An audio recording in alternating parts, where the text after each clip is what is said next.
আমাদের অনন্য স্টোরি সকল প্রকার পার্ট গল্প দেখতে আমাদের চ্যানেলটি সাবস্ক্রাইব করে পাশে থাকা বেল আইকনটিতে ক্লিক করে অল নোটিফিকেশন অন করে দিন। আমার মোবাইল এভাবে নিলে কেন? রুষা হাত বাড়ায় মোবাইল নেওয়ার জন্য। আদ্রিস দেয়ালে ছুঁড়ে মারে। মোবাইল, ব্যাটারি, কভার সব আলাদা হয়ে মেঝেতে পড়ে যায়। রুষা ভয়ার্থ দৃষ্টিতে আদ্রিসের দিকে চেয়ে আছে। আবার ভাবছে আদ্রিস এমন কেন করছে। রুষা প্রশ্নাত্মক দৃষ্টিতে ওর দিকে চেয়ে আছে। আদ্রিস চেঁচিয়ে পড়ল, আজ থেকে মোবাইল ব্যবহার করা নিষেধ। কারণ? রুষা কারণ শব্দটা উচ্চারণ করতেই আদ্রিসের মাথায় আগুন জ্বলে গেল। চোয়াল শক্ত করে চোখে মুখে কাঠিন্য এনে বলল, জানিস না তুই সারাদিন এত কার সাথে কথা বলিস? আজ ঘন্টার পর ঘন্টা কথা বলেছিস মোবাইলে। তুই আর মোবাইল ব্যবহার করতে পারবি না। আমি আশ্রমে কথা বলি, কথার সাথে বন্ধুদের সাথে কথা বলি। আজকের পর যার যার সাথে কথা বলার আমার মোবাইল দিয়ে বলবে। তুমি আমাকে সন্দেহ করছো? অসম্ভব কিছু। রুষা ওর কথা শুনে হতবাক। আদ্রিস ওকে সন্দেহ করে? আদ্রিস আবারও বলল, যেভাবে বললে আজকাল যেন কেউ পরকিয়া করে না। স্বামী থাকতে অন্যের হাত ধরে পালিয়ে যায় না। স্বামীকে ধোকা দিয়ে অন্যের সাথে দিনের পর দিন হোটেলে এখানে সেখানে অবৈধ সম্পর্কে যায় না। রুষার কান জ্বলে যাচ্ছে, মাথায় যেন আকাশ ভেঙে পড়ল। আদ্রিস আজকাল এমন ব্যবহার কেন করে? কেন ওকে এভাবে ছোট করে? কেন সবসময় কষ্ট দিয়ে কথা বলে? আজ যা বলল তাতে রুষার মুখ তিক্ত হয়ে গেছে। আদ্রিসের সাথে কথা বলতেও ঘৃণা লাগছে, কিন্তু জবাব না দেওয়া মানে সব স্বীকার করে নেওয়া। আদ্রিস, তোমার মনে হয় না তুমি বেশিই বলছো? এসব পরকিয়া যেমন মেয়েরা করে তেমনই ছেলেরাও করে। তুমি সারাদিন বাইরে থাকো, কোথায় কি করো তা আমি কি জানি না, দেখতে চাই।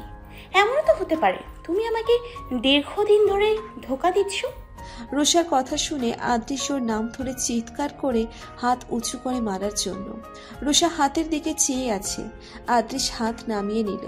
রুষা তাচ্ছিল্য হেসে বলল, নিজের বেলায় 16 আনা সব ভালো, চরিত্র যেন একা তোমার। জ্বালা অন্যেরও হয়, উপলব্ধি করতে শেখো। আদ্রিস রাগে ফোঁসফোঁস করছে। অনেকদিন পরে কথা এসেছে রুষার সাথে দেখা করতে। রুষাকে দেখে একটু ভালো লাগছে। সারাদিনে একা একা বাসায় বসে থাকতে কার ভালো লাগে? রুষা আজকাল আদ্রিসের সাথে তেমন কথা বলে না, সব সময় গাল ফুলিয়ে থাকে। আদ্রিসের অভ্যেস হয়ে গেছে রুষার এমন মুখ দেখতে দেখতে। কথার সাথে গল্প করে ওর ভালোই লাগছে। সুযোগে আছে ওর মোবাইলটা ব্যবহার করার জন্য। রুষা বই পড়ছিল। বই রেখে রুষা হাসি মুখে গানের সুরে সুরে আস্তে আস্তে বলল ওর মোবাইলটা যেন ওয়াশরুমে রেখে আসে। কথাকে আগেই বলে দিয়েছে আদ্রিসও মোবাইল নিয়ে নিয়েছে, বাইরে যেতে দেয় না, সারাক্ষণ ঘর বন্দি করে রাখে।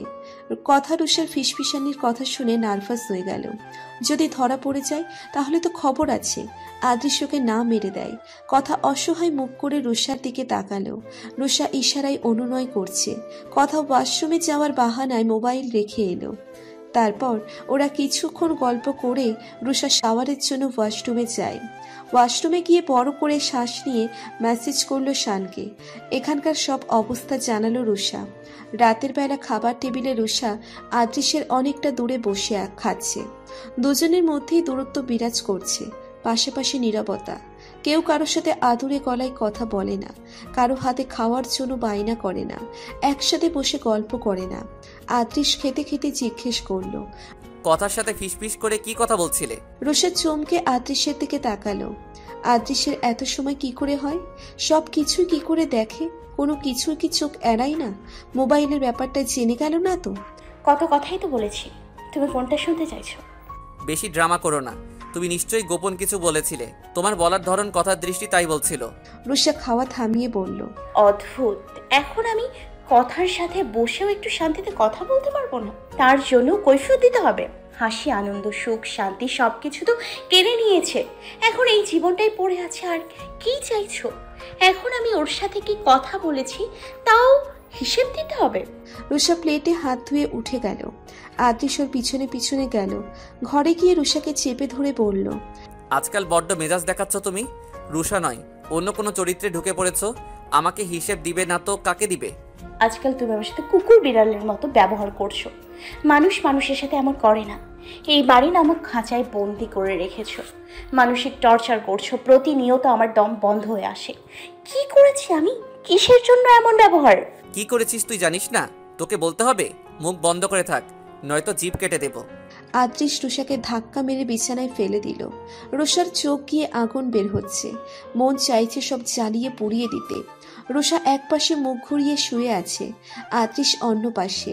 রুষার চোখে ঘুম নেই, ওর মাথা ফেটে যাচ্ছে রাগে। অনেক হয়েছে আদ্রিস, এতদিন তোমাকে ভালোবেসে সব সহ্য করেছি। আমাকে এই বাড়িতে আটকে রাখবে আর আমি পড়ে থাকবো, তেমন মেয়ে আমি না। কিন্তু তোমাকে ভালোবেসে সব টর্চার মেনে নিয়েছি। তোমার ভালোবাসার জন্য নিজেকে বদলে নিয়েছিলাম। ভেবেছিলাম সব ভুলে তোমাকে ভালোবেসে তোমার সাথে থাকবো, কিন্তু তুমি নিজেকে বদলাতে পারলে না। আমি আমার সমস্ত প্ল্যানে পানি ঢেলে দিয়েছিলাম। যে কারণে নিজেকে এভাবে তৈরি করেছি, সেই কারণটাই মাটি চাপা দিয়ে দিয়েছিলাম।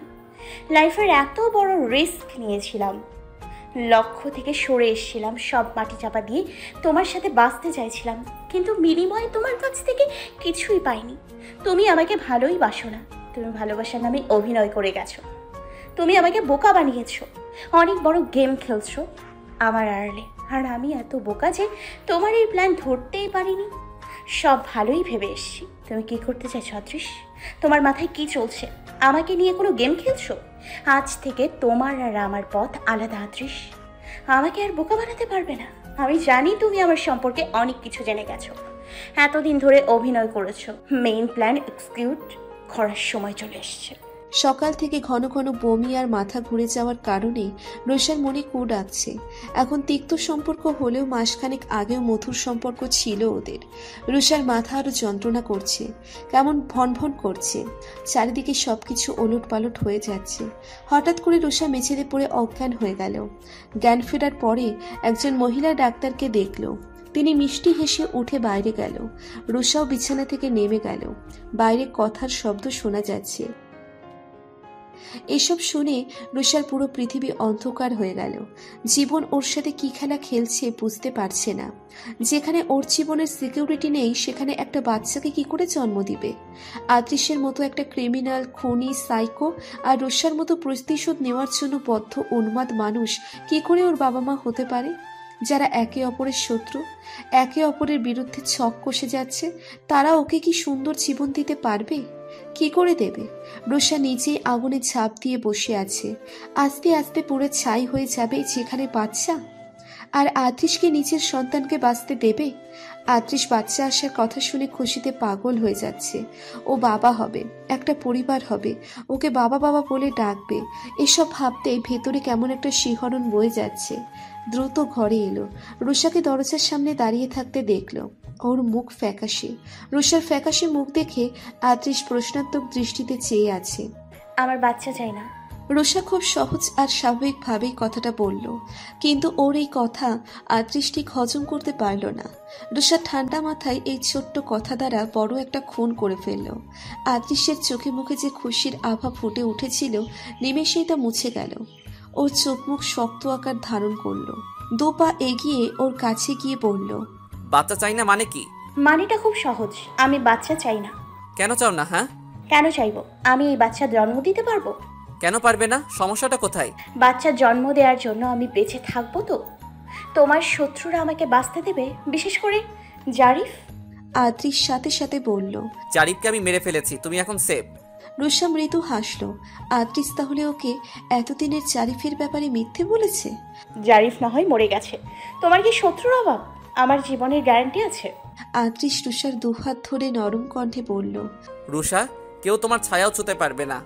আমি আমার সমস্ত এফোর্ট লাগিয়ে দেব, তুমি সুস্থভাবে ওকে পৃথিবীতে আনতে পারবে। বাচ্চাটা আমাদের প্রথম সন্তান, ওর আশাটা খুব জরুরি, আমাদের দুজনের জন্যই জরুরি। রুষা আদ্রিসের হাত ছাড়িয়ে নিল। আদ্রিস ওর দিকে চেয়ে আছে। রুষা আদ্রিসের চোখে চোখ রেখে বলল, জন্ম দিতে পারলে ও সুস্থ একটা জীবন দিতে পারবো। কোন পরিচয়ে বাঁচবে? কার পরিচয়ে বাঁচবে? আমার সন্তান অবশ্যই আমার পরিচয়ে বাঁচবে। রুষা তাচ্ছিল্য করে বলল, তোমার আবার পরিচয় আছে? ও হ্যাঁ, আছে তো। একজন মাফিয়া, ক্রিমিনাল, খুনি, সাইকো। খুবই সম্মানের পরিচয়। এই পরিচয় বড় হবে? আদ্রিস চিৎকার করে বলল, রুষা, একদম বাজে কথা বলবে না। আমি সাইকো নই, আমি সুস্থ স্বাভাবিক একজন মানুষ। এই শব্দটা তোমার মুখে আরেকবার শুনলে কি করবে, কি করবে তুমি? তোমার জিভ টেনে ছিঁড়ে ফেলবো। তুমি এমনই একজন মানুষ, নিজের সন্তানকেও হত্যা করতে দুবার ভাববে না। দেখা গেল জন্ম দেওয়ার আগে তুমি খুন করে ফেললে, অথবা জন্ম দেওয়ার পরে। আদ্রিস নিজের রাগ কন্ট্রোল করতে পারছে না। নিজের সন্তানকে খুন করবে এটা রুষা ভাবলো কি করে? আদ্রিস ঠাটিয়ে এক চড় মারল রুষাকে। রুষা ছিটকে খাটের কোনায় পড়ে গেল। রুষা ঘাড় ঘুরিয়ে মৃদু হাসল, তারপর বলল, সাথে সাথে প্রমাণ করে দিলে তো। যদি পেটে আঘাত পেতাম তাহলে কি বাচ্চাটা বাঁচত? তুমি ওর খুনি হতে না। রুষার কথা শুনে আদ্রিসের হুঁশ এলো। রুষা তো ঠিকই বলেছে, বেকায়দায় আঘাত পেলে বাচ্চাটার কি হতো? রুষা উঠে দাঁড়িয়ে বলল, তুমি আমাকে যে পরিমাণ টর্চার করো তাতে আমার জীবনের গ্যারান্টি নেই। একদিন আমি মরে যাব, সেখানে বাচ্চা কি করে জন্ম দিব? তুমি নিজের উপর কন্ট্রোল করতে পারো না, রাগের বশে আমাকে বারবার আঘাত করবে, আর এই আঘাতে কোনো একদিন আমি বাচ্চাটাকে হারিয়ে ফেলবো। আমি সেটা সহ্য করতে পারবো না। আর হ্যাঁ, তোমার মতো মানুষের বাবা হওয়ার যোগ্যতা নেই। একটা খুনি, ক্রিমিনাল, নিজের স্বার্থ ছাড়া আর কিছুই বোঝে না। সন্তান সংসার তাদের জন্য নয়, তাই আমি ওকে পৃথিবীতে আনবো না। তোমার মতো মানুষ ওকে মানুষ হওয়ার না, অমানুষ হওয়ার শিক্ষা দেবে। আদ্রিস রাগে ফেটে যাচ্ছে, কিন্তু রুষাকে কিছু বলতে পারছে না, আর না আঘাত করতে পারছে। দাঁতে দাঁত চেপে বলল, এই বাচ্চাটা আমার চাই, যে কোনো মূল্যে চাই। ওর সাথে কিছু করলে তোকে আমি ছাড়বো না, মনে রাখিস। আদ্রিস হন করে ঘর থেকে বেরিয়ে গেল। রুষা ধপ করে বসে পড়ল, বসে বসে কাঁদতে লাগলো। আদ্রিস যথারীতি চেষ্টা করছে রুষাকে মানাতে। রুষার প্রয়োজনের কমতি রাখছে না, নিজেও টেক কেয়ার করছে। ও মনে প্রাণে চাইছে বাচ্চাটা আসুক। একটা বাচ্চা ওদের দূরত্ব ঘোচাতে পারে, সম্পর্ক আরো গভীর করবে। রুষা তাহলে সব সময় আদ্রিসের সাথে থাকবে, ওকে ছাড়ার কথা ভাবতে পারবে না, উল্টোপাল্টা কিছু করার কথাও ভাববে না। বাচ্চার জন্য হয়তো নিজেকে বদলে নিবে, ওদের জীবনে আনন্দ ফিরে আসবে, হাসি খুশি একটা জীবন হবে। আদ্রিস রুষার সামনেই ওর মোবাইলটা রাখলো। রুষা একবার মোবাইলের দিকে চেয়ে চোখ ফিরিয়ে নিল। আদ্রিস ধীরে ধীরে বলল, তোমার মোবাইলটা ফেরত দিলাম, অন করে নিও। রুষা কিছু বলল না, মোবাইলটা হাতে নিল না। আদ্রিসকে যথারীতি ইগনোর করছে। আদ্রিস চাইছে না রুষার উপর রাগ করতে, নিজেকে যথেষ্ট ঠান্ডা রাখছে। দুদিন পর রুষা ওয়াশরুমে গিয়ে শানকে কল করলো। শান কল রিসিভ করে চুপ করে রইল, বোঝার চেষ্টা করছে আদ্রিস না রুষা। ভাইয়া। পিউ, বোন আমার, কেমন আছিস? তুই ঠিক আছিস তো? আমি কত টেনশন করছি তোর জন্য। আমি ঠিক নেই ভাইয়া, অনেক সমস্যা আছে, কি করব বুঝতে পারছি না। কি হয়েছে? আদ্রিস কিছু করেছে? না। তাহলে? রুষা চুপ করে আছে। শানের টেনশন বাড়ছে।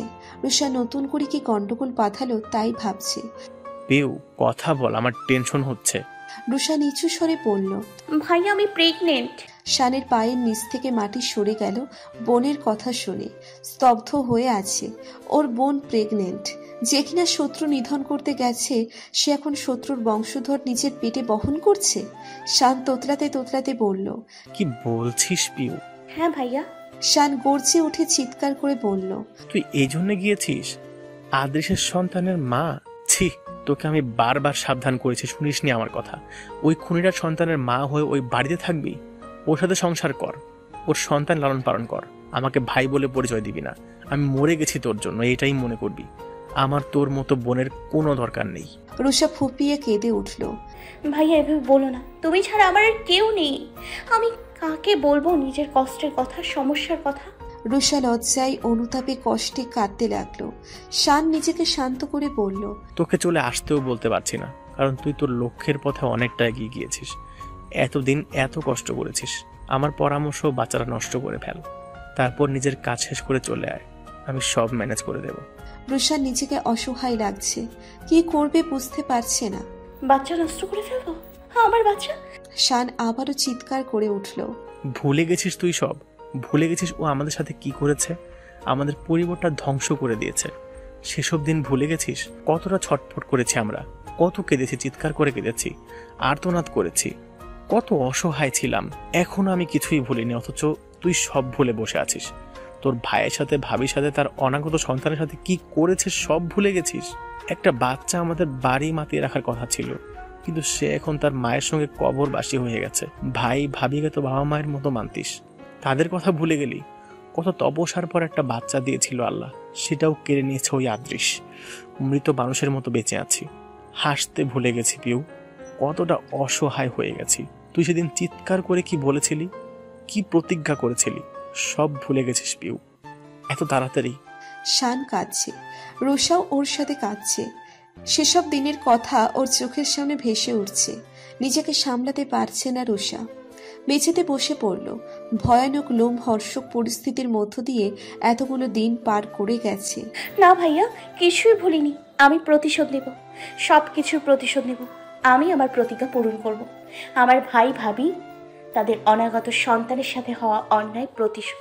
ও যেদিন ওর বাচ্চার জন্য ছটফট করবে সেদিন আমি শান্তি পাবো।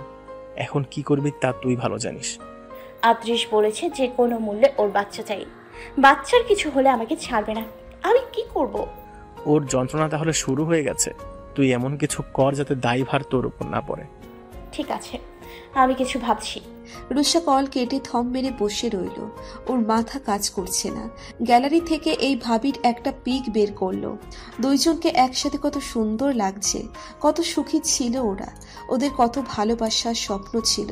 বিয়ের পর ওর ভাইয়া ওর ভাবির কাছে বাচ্চা নেওয়ার কথা বলে। বাচ্চা হচ্ছিল না দেখে ওর ভাবির মন মরা হয়ে থাকতো। মনে মনে অনেক কষ্ট পেত। আল্লাহর দরবারে কান্নাকাটি করত। কত কি মানত করেছে। রুষাকে কল করেও অনেক কান্নাকাটি করত। ওর ভাই অনেক বোঝাতো, কিন্তু তার মনে হতো সে হয়তো কোনোদিন মা হতে পারবে না। তারপর 3 বছরের মাথায় আল্লাহ মুখ তুলে তাকায়। সেদিন ওদের বাড়িতে যেন ঈদ উৎসব। রুষাকে ভিডিও কল করে যখন ভাই ভাবি একসাথে খবর দিয়েছিল, তখন রুষা ওদের মুখের দিকে চেয়েছিল। কত খুশি ছিল তারা। কল কেটে নিচেও কেটেছিল খুশিতে। পড়াশোনার ফাঁকে ফাঁকে ভাইয়ের বাচ্চার জন্য সুন্দর একটা নাম খুঁজত। ভাইয়া, আমি এত স্বার্থপর কিভাবে হয়ে গেলাম? কি করে সব ভুলে গেলাম? তুমি আমার বাবা, আমার মা ছিলে। তুমি ছোট থেকে আগলে রেখেছো, এতটা ভালোবেসছো, বিয়ে পর্যন্ত করতে চাওনি। তোমার সাথে কি হয়েছিল কি করে ভুলে গেলাম? আমার ভাবির সাথে কি হয়েছিল কি করে ভুলে গেলাম? তোমাদের বাচ্চার সাথে যা হয়েছে তা কি করে ভুলে গেলাম? আমাদের সাজানো সংসারের সাথে কি হয়েছিল তাও ভুলে গেলাম। এত স্বার্থপর কিভাবে হতে পারলি পিউ? নিজের প্রতিজ্ঞার কথা ভুলে গেলি? আমি আদ্রিশকে ছাড়বো না। সব কিছুর বরাবর হিসাব নেব। ও আমাদের কাছ থেকে যা যা কেড়ে নিয়েছে তা সব কেড়ে নিব। ওর বাচ্চাকেও কেড়ে নিব। আমি ওকে ছাড়বো না ভাইয়া, আমি ওকে ছাড়বো না ভাবি। প্রতিটি মৃত্যুর প্রতিশোধ নিব, ভয়ানক প্রতিশোধ। রুষা পাগলের মতো আচরণ করছে, চিৎকার করে কাঁদছে, হাত দুটো দিয়ে মেঝেতে আঘাত করছে। হাতে রক্ত জমে গেছে। রুষা আদ্রিশের সাথে স্বাভাবিক ব্যবহার করছে। আদ্রিশ এতে বেশ খুশি। ওরা দুজন একসাথে ডাক্তারের কাছে গিয়েছিল। বেবির কন্ডিশন নিয়ে কথা বলেছে, কিভাবে চলতে হবে সব পরামর্শ নিয়েছে। বেবির বয়স 2 মাসের অধিক, আর 8 মাস পরে বেবিকে ছুঁতে পারবে। আদ্রিশ সেই সময়টার জন্য অধীর আগ্রহে অপেক্ষা করছে। ওরা দুজন মিলে বেবির জন্য খেলনা, জামা কাপড় কেনাকাটা শুরু করে দিয়েছে। আদ্রিশ ওকে কেনাকাটার বাহানায় বাইরে নিয়ে যায়, যাতে ওর মন ভালো থাকে। বিভিন্ন জায়গায় ঘুরতে নিয়ে যায়, রাতে লং ড্রাইভে যায়। ওর মন সব সময় ফুরফুরে রাখার চেষ্টা করে, কারণ ডাক্তার স্ট্রেস ফ্রি থাকতে বলেছে। রুষার মাথায় এক এক সময় এক এক প্ল্যান ঘুরতে থাকে, কিন্তু কোনো প্ল্যান কাজে দিচ্ছে না। সব প্ল্যান ফ্লপ হয়। আদ্রিশ শাওয়ার নিয়ে এসে রেডি হচ্ছে। জামা কাপড় এটা সেটা ঘরে ছড়িয়ে রেখেছে। রুষা শুয়ে শুয়ে দেখছে এসব। আদ্রিশ, তোমাকে না কতদিন বলেছি এভাবে ছড়িয়ে ছিটিয়ে রাখবে না? এইগুলো আমার পছন্দ না। আর নিচে সব কি রেখেছো? যদি আমি পড়ে যাই তোমাকে আর কতবার বলবো? আদ্রিশ সরি বলে টুল কাউচ জায়গা মতো রাখলো। কার্পেটের উপর থেকে হ্যান্ডার তুললো। রুষা বিছানা থেকে নেমে ওয়াশরুমে গেল। আদ্রিশ শ্যাম্পুর বোতল ফেলে রেখেছে। মেঝেটা পুরো ভেজা। রুষা বেশ বিরক্ত হলো। শ্যাম্পুর বোতলটা তুলে ছিপি লাগাতে গিয়ে থেমে গেল। কিছু একটা ভাবলো, তারপর কিছু শ্যাম্পু মেঝেতে ফেলে দিল। পা দিয়ে সেই শ্যাম্পু ছড়াচ্ছে। আদ্রিশ টাই বাঁধার জন্য টাইটা হাতে নিতেই রুষার চিৎকারের শব্দ কানে ভেসে আসে। আদ্রিশের হাত থেকে টাই পড়ে গেল। বুকটা থুক করে উঠল। আদ্রিশ দৌড়ে দরজার সামনে গেল। দরজা ভিতর থেকে বন্ধ। রুষার আর্তনাদ কানে আসছে। আদ্রিশ দরজা ভেঙে ফেলে। রুষা মেঝেতে পেটে হাত দিয়ে কাঁদছে। পায়ের কাছে রক্তের মতো কিছু দেখা যাচ্ছে। আদ্রিশ দ্রুত ওকে ধরতেই রুষা জ্ঞান হারালো। হাসপাতালের বেডেই রুষা ঘুমিয়ে আছে। আদ্রিশ ওর সামনে যাওয়ার সাহস পাচ্ছে না। ওর ঘুমন্ত বুকটা যেন বলছে, তুমি খুনি, আমার নিষ্পাপ বাচ্চার খুনি। আদ্রিস চোখ ফেটে যেন কান্না হয়ে রক্ত ঝরছে। এর আগে শেষ কবে এত কষ্ট পেয়েছে, চোখের পানি এসেছে মনে নেই। ডাক্তার কিছুক্ষণ আগেই বলেছে ওর মিসক্যারেজ হয়ে গেছে। আজ 15 দিন ধরে রুষা ঘর থেকে বের হয় না। আদ্রিসকেও ওর ঘরে অ্যালাউ করে না, একদম চুপচাপ হয়ে গেছে। সেদিন হসপিটালে সব জানার পরে আদ্রিসের কলার ধরে খুব চিৎকার চেঁচামেচি করেছে, কেঁদেছে, পাগলামি করেছে। বাড়িতে আসার পর শান্ত হয়ে গেছে। আদ্রিস অনেক চেষ্টা করেছে রুষার সাথে কথা বলার, কিন্তু পারেনি। অপরাধ বোধে তেমন কথা বলার সাহস হয়নি। আদ্রিস নিজের ঘরে বসে ড্রিঙ্ক করছে, নেশায় বুঁদ হয়ে গেছে, শরীরের ব্যালেন্স রাখতে পারছে না, ওঠার শক্তিও নেই। বুকের ভিতরে খুব যন্ত্রণা হচ্ছে। নিজের হাতে নিজের নিষ্পাপ শিশুকে হত্যা করার অপরাধ বোধ হয়তো ওর এ জন্মে শেষ হবে না। আমি খুনি, আমি আমার বাচ্চাকে খুন করেছি। রুষা, তুমি ঠিকই বলতে, আমি বাবা হওয়ার যোগ্য নই। তুমি এতবার বলার পরেও আমি কি করে এত কেয়ারলেস হতে পারলাম? কেন তোমার প্রতি, আমার বেবির প্রতি আরেকটু যত্নশীল হতে পারলাম না? কেন আগলে রাখতে পারলাম না? ছোট্ট বাচ্চাটাকে আমি ছুতে পারলাম না, আদর করতে পারলাম না? আমি কি করলাম এটা? আমার এত ক্ষমতা আজ নিষ্ফল, আমি সব শেষ করে দিয়েছি। আদ্রিস কাঁদছে, বাচ্চা হারানোর শোকে বাচ্চাদের মতো করেই কাঁদছে। আজ বুঝতে পারছে সন্তান বাবার জন্য কি, ওর বাবার জন্য কি ছিল। মায়ের মৃত্যুর পরে ওর বাবা ওকে খুব যত্ন করেছে, আগলে রেখেছে, কখনো কষ্ট পেতে দেয়নি, কিন্তু ও পারেনি বাবার মতো আদর্শ বাবা হতে। রুষা আয়নার সামনে গিয়ে দাঁড়ালো। এই কয়দিনে চেহারা অনেকটা পাল্টে গিয়েছে, মুখটা ফ্যাকাশে হয়ে গেছে। বিষণ্ণতায় ঘেরা মুখটা দেখে মনে হচ্ছে সত্যিই ওর জীবনে বড় কোনো দুর্ঘটনা ঘটে গেছে। জীবন থেকে মূল্যবান সম্পদ হারিয়ে গেছে। কতটা অযত্নে কাটছে দিনগুলো। রুষার তখন চোখ পড়ল পেটের দিকে। ডান হাত দিয়ে আলতো করে পেট স্পর্শ করলো। পেট স্পর্শ করতেই চোখ দিয়ে দুফোঁটা পানি গাল বেয়ে গড়িয়ে পড়ল। পেট থেকে হাত সরিয়ে চোখের পানি মুছে নিজেকে আয়নায় দেখল। নিজের অজান্তেই আলতো হাসল। সে হাসিটা রুষা আয়নায় স্পষ্ট দেখতে পেল। কত সুন্দর স্নিগ্ধ সে হাসি, কত মুগ্ধতা ছড়ানো। এমন সুন্দর পবিত্র হাসি কতদিন পরে হাসলো জানা নেই। রুষা বারান্দায় গিয়ে দাঁড়ালো। সূর্য পশ্চিমে হেলে গেছে। কিছুক্ষণ পরেই ধরণীতে অন্ধকার নেমে আসবে, গাঢ় অন্ধকার পৃথিবীকে গ্রাস করে ফেলবে। রুষা চুলগুলো ছেড়ে দিল, মৃদু বাতাসে চুলগুলো ছুঁয়ে গেল। আমি পেরেছি আদ্রিস, তোমার প্রতি কঠোর হতে পেরেছি। তোমাকে আমি এভাবেই কঠোরতার সাথে শাস্তি দিয়ে যাব। তোমাকে আমি তিলে তিলে মারবো, যেভাবে আমি তিলে তিলে মরেছি। আমি আমার ভাই, ভাবি আর তাদের বাচ্চার প্রতিশোধ নিব। তুমি তাদেরকে খুব কষ্ট দিয়েছ, নিজের স্বার্থের জন্য নিরপরাধ মানুষদের মেরেছ। কি অপরাধ করেছিল ওরা? তুমি এত অমানুষ কেন? এত নিষ্ঠুর একটা মানুষ কি করে হয়? আমিও তোমার প্রতি নিষ্ঠুর হব। তোমার এমন অবস্থা করবো যে জীবনের প্রতি বৃত্তৃষ্ণা এসে পড়বে।